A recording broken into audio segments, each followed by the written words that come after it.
नरहरी झिरवाळ आज उपमुख्यमंत्री सुनेत्रा पवारांची भेट घेणार आहेत। पुढारी न्यूजला विश्वसनीय सूत्रांनी माहिती दिली आहे। मंत्रालयातील लाच प्रकरणानंतर झिरवाळ अडचणीत सापडलेत। शनिवार सकाळपासून मंत्री नरहरी झिरवाळ नॉट रिचेबल आहेत। विरोधी पक्षातील नेत्यांनी झिरवाळांच्या राजीनाम्याची मागणीही केलेली आहे। अधिकची माहिती देत आहेत प्रतिनिधी किरण ताजे। किरण, विक्रांत, आपल्याला माहिती आहे की गुरुवारी अन्न औषध विभागाच्या कार्यालयामधील असलेला जो क्लार्क आहे राजेंद्र डेरिंगे याला एसीबीने अटक केलेली होती।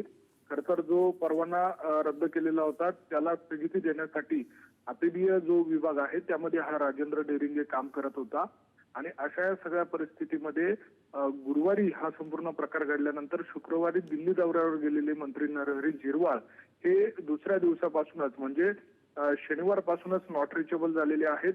शनिवारच्या दिवशी त्यांचे नियोजित कार्यक्रम होते ते देखील त्यांनी रद्द केलेले होते। त्यांच्याशी संपर्क होत नव्हता, त्यांच्या सहकाऱ्यांशी संपर्क होत नव्हता।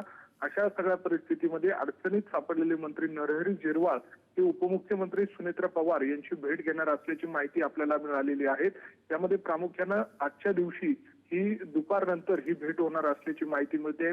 मुंबईत ही भेट होणार असल्याची माहिती मिळते। त्यामुळे या भेटीच्या दरम्यान नेमके काय घडतं हे बघणं महत्त्वाचं असणार आहे।